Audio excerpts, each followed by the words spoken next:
हाँ जी, तो इसमें हमने ये कहा, जो पहला क्वेश्चन कह रहा था कि पावर हमेशा पॉजिटिव होती है, तो हमने इन तीनों से कह दिया जी, बेशक पहले पहले फॉर्मूले से देख लें, सेकंड फॉर्मूले से देख लें, तीसरे फॉर्मूले से देख लें, पावर का आंसर हमेशा पॉजिटिव आएगा। अब इसी का पार्ट बी है। अब कहने को कभी भी शॉर्ट क्वेश्चन में अब आपके पास पार्ट्स नहीं आते, लेकिन इस क्वेश्चन में इसने पार्ट्स बनाए हुए हैं, तो अगर बोर्ड में आएगा भी तो सेपरेट ही आएगा ये। अगले पार्ट में कह रहा है कि explain using sketch graphs why frequency of variation of power in an AC generator is twice of voltage and current. कह रहा है जो वोल्टेज और करंट की फ्रीक्वेंसी है ना, पावर की फ्रीक्वेंसी उससे डबल है। जिस तरह फॉर एग्जांपल मैं आपसे कहूँ जी, वोल्टेज और करंट की फ्रीक्वेंसी है 50, तो पावर की फ्रीक्वेंसी कितनी है 100। अब देखिए, फ्रीक्वेंसी का मतलब क्या होता है? फ्रीक्वेंसी का मतलब होता है कि वो वोल्टेज एक सेकंड में 50 साइकिल्स बना रहा होगा, ठीक है। और अगर मैं पावर की फ्रीक्वेंसी 100 कह रहा हूं, तो मतलब पावर एक सेकंड में 100 साइकिल्स बना रहा होगा।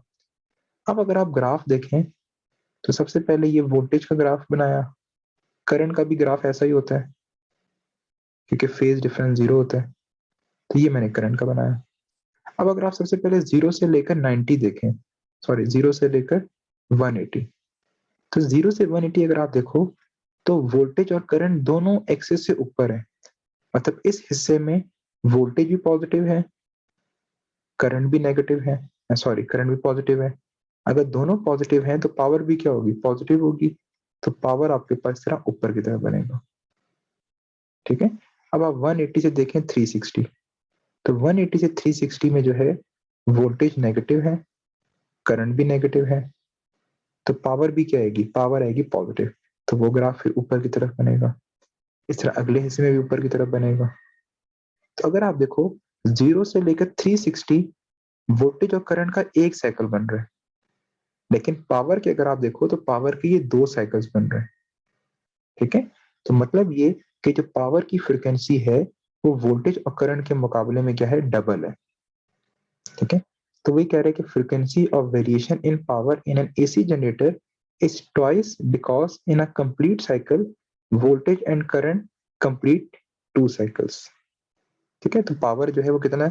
पावर दो साइकिल्स कंप्लीट कर रहा है, और उसी टाइम में वोल्टेज और करंट एक साइकिल कंप्लीट कर रहे हैं। तो ये ग्राफ आपने लाजमी बनाना होगा।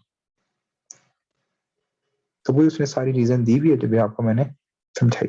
अब इसकी ना आपने ये मैथमेटिकल ये भी करनी है, बेशक ये ना करें, ये पॉइंट नंबर 1 और 2 ना करें, पॉइंट नंबर 3 आपने लाजमी करना है। देखें, पॉइंट नंबर 3 में आपने क्या है? आपने पावर का फॉर्मूला यूज किया, P is equal to V R M S into I R M S. फिर आपने ये वी आर एम एस का फॉर्मूला पढ़ा हुआ होता है कि V R M S is equal to 0.707 into V M, और आई आर एम एस का फॉर्मूला होता है 0.707 इंटू आई एम। तो ये दोनों वैल्यूज आप इधर पुट कर दें, तो इक्वेशन ये बन गई, ठीक है। अब 0.707 क्या होता है? 0.707 की जगह आप लिख दें, बेशक आप ऐसा करें ना, बल्कि आप ये स्टेप करें ना, आप सिंपल क्या लिखें, शॉर्टकट करते हैं जरा। आप लिखें कि V R M S equal होता है V M over under root two, और I R M S equal होता है I M over under root two. तो बस ये स्टेप करें ना, तो डायरेक्ट आपके पास ये वाला स्टेप आ जाएगा, ठीक है। अब अंडर रूट टू मल्टीप्लाई हो रहे हैं, तो अंडर रूट टू और अंडर रूट टू मल्टीप्लाई के आंसर आ जाएगा 2। तो ये इक्वेशन आ गई। 2 को उस साइड जाके मल्टीप्लाई कर दें, तो ये इक्वेशन ये आ गई कि 2p is equal to V M I M. तो ये 2 क्यों आ रहा है? ये 2 इसीलिए आ रहा है कि जो पावर की फ्रिक्वेंसी है वो क्या है? वो डबल है, ठीक है।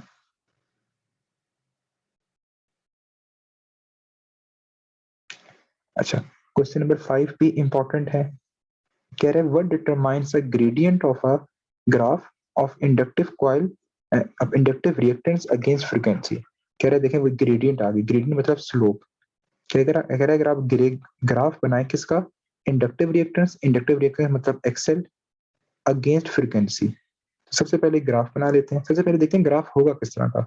तो आपको ये फॉर्मूला पता है, X L is equal to omega L, या X L is equal to 2 pi F L. अब देखें, आपने ग्राफ बनाना है किसके दरमियान? एक्सएल और फ्रीक्वेंसी के दरमियान, ठीक है। तो अगर आप इस इक्वेशन से देखें, एल तो एक कांस्टेंट है, तो एक्सएल और फ्रीक्वेंसी का रिलेशनशिप आ रहा है डायरेक्ट, तो डायरेक्ट का मतलब है कि इनका ग्राफ क्या बनेगा, स्ट्रेट लाइन। तो ये हमने इनका ग्राफ बना लिया। वाई एक्सिस पे क्या लिया, एक्सएल, और एक्स एक्सिस पे ले ली फ्रीक्वेंसी। तो ये हमारे पास ग्राफ इनका आ गया स्ट्रेट लाइन।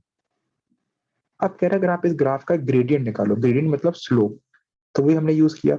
स्लोप का formula delta Y over delta X. तो वाई एक्सिस पे क्या चीज है, वाई एक्सिस पे है एक्सएल, तो डेल्टा वाई की जगह लिख दिया हमने एक्सएल। अच्छा, डेल्टा एक्स मतलब एक्स एक्सिस पे क्या चीज है, तो एक्स एक्सिस पे है फ्रीक्वेंसी, तो उसकी जगह लिख दिया एफ। ठीक है, तो इक्वेशन ये बन गई, ग्रेडियंट इज इक्वल टू, बेशक डेल्टा लगाए ना लगाए, ठीक है, बेशक डेल्टा ना लगाए, तो ये आ गया एक्सएल ओवर एफ।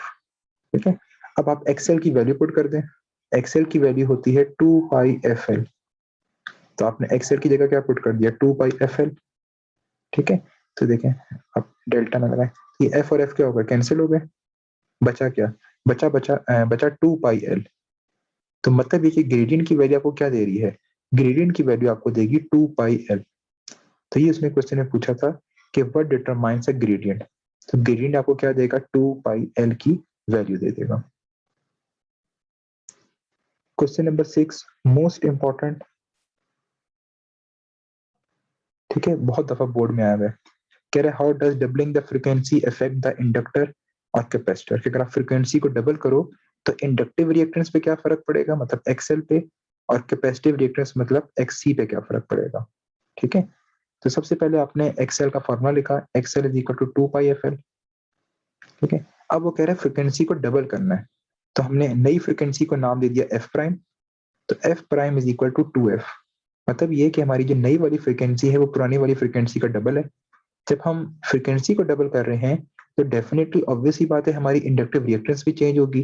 तो अब जो नई वाली इंडक्टिव रिएक्टेंस है उसको नाम दे दिया X L prime.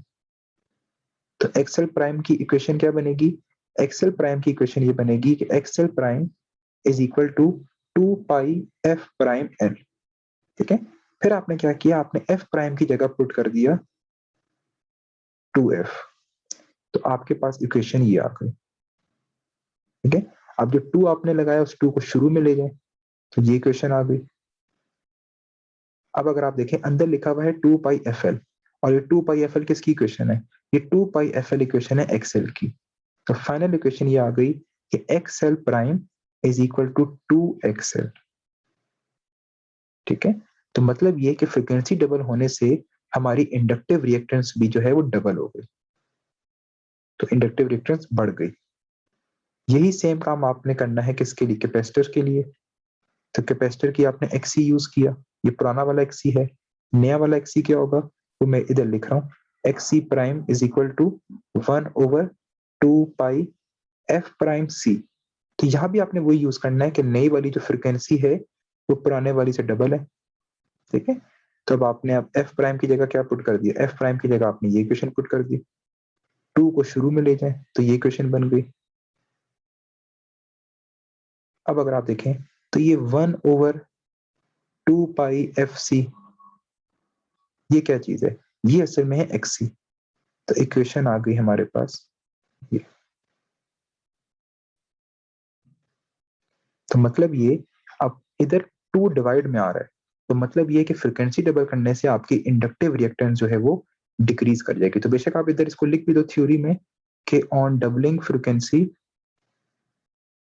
On doubling frequency capacitive reactance, capacitive reactance becomes half. लेकिन इंडक्टिव रिएक्टेंस क्या हो रही थी, आपको बस sir inductive reactance becomes double.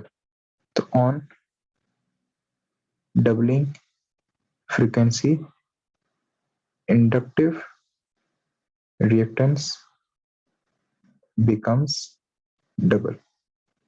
ठीक है, तो बहुत इंपॉर्टेंट क्वेश्चन है ये।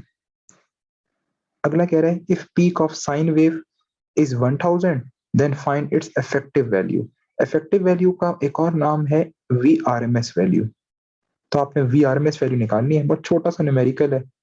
तो आपको पीक गिवन है, मतलब वी नॉट गिवन है, आपने वी आर एम एस निकालना है।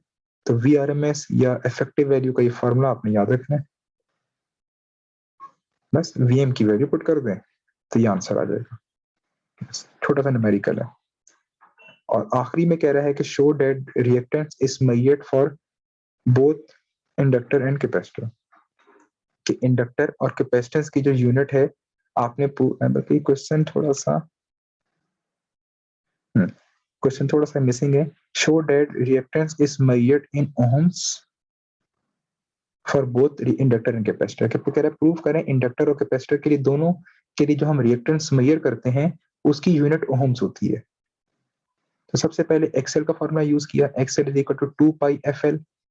एफ की जगह क्या पुट कर दिया, फ्रीक्वेंसी किसकी इक्वल होती है 1 ओवर टाइम पीरियड। तो ये क्वेश्चन बन गई। इसको आप साथ साथ खुद भी देखते रहे, कोई चीज ना समझ आए तो पूछें। तो ये क्वेश्चन क्या बन गई, X L is equal to 2 pi over T. ठीक है, अब 2 पाई तो कांस्टेंट है, तो 2 पाई की जगह कांस्टेंट लिख दिया, तो इक्वेशन ये बन गई। ठीक है, अब आपने निकालना है अब कांस्टेंट की तो कोई यूनिट नहीं होती, एल की यूनिट क्या होती है, एल की यूनिट होती है हेनरी, तो उसकी जगह एच लिख दिया। ठीक है, एच स्टैंड कर रहा है हेनरी। अच्छा, नीचे टी है, टी क्या चीज है, टाइम पीरियड, उसकी जगह लिख दिया सेकंड। अब हेनरी किसके बराबर होता है, हेनरी इक्वल होता है वोल्ट सेकंड पर एम्पेयर, ये आपने याद रखना है। ठीक है, तो हेनरी की जगह क्या लिख दिया, हेनरी की जगह लिख दिया वोल्ट सेकंड पर एम्पेयर, और नीचे सेकंड का सेकंड ऐसे ही आ गया। तो अगर आप देखें सेकंड और सेकंड क्या होगा कैंसिल, क्या बचा वोल्ट पर एम्पेयर। एम्पेयर को, ये वोल्ट पर एम्पेयर क्या होता है, ये वोल्ट पर एम्पेयर होता है ओम, क्योंकि हमने फॉर्मूला पढ़ा है ना, R is equal to V by I. तो मतलब जहां भी वोल्टेज करंट से डिवाइड हो रहा हो वो चीज होती है रेजिस्टेंस, मतलब ओम। तो वी ओवर आई क्या होगा ओम, तो आ गया एक्सएल, एक्सएल की यूनिट क्या आ गई ओम। इसी तरह अब आपने प्रूव करना है एक्सी की, तो एक्सी का फॉर्मूला जो था वो था 1 over 2 pi F C. F की जगह वही ओवर 1 ओवर टी लिख दिया, टी नीचे डिवाइड हो रहा था ऊपर जाके मल्टीप्लाई हो गया। ठीक है, वही 2 पाई कांस्टेंट, वही वाला काम। टाइम पीरियड की यूनिट सेकंड थी तो सेकंड लिख दिया, कैपेसिटेंस की यूनिट फेरेड थी तो फेरेड आ गया। अब एफ किसकी इक्वल होता है देखें, अब ये आप याद रखें, C is equal to Q over V. तो सी की जगह लिख दिया फेरेड, क्यू की जगह लिख दिया चार्ज, वी की जगह लिख दिया वोल्ट वी। तो फेरेड खुद किसके बराबर है, फेरेड खुद बराबर है कूलम पर वोल्ट, तो फेरेड की जगह लिख दिया कूलम पर वोल्ट। वोल्ट ऊपर जाके मल्टीप्लाई हो गया, तो ये चीज बन गई। ठीक है, अब कूलम किसके बराबर है ये आप याद रखें, I is equal to Q by T, cross multiply करें तो Q is equal to I T. तो क्यू की यूनिट कूलम, आई की यूनिट एम्पेयर, टाइम की यूनिट सेकंड। तो कूलम खुद किसके बराबर है एम्पेयर सेकंड, तो कूलम की जगह पुट कर दिया एम्पेयर सेकंड। अब सेकंड और सेकंड आपस में क्या हो गए, अब कैंसिल हो गए, बचा वोल्ट पर एम्पेयर, और वोल्ट पर एम्पेयर बराबर होता है ओम के। ठीक है, अब देखें इन क्वेश्चंस में अगर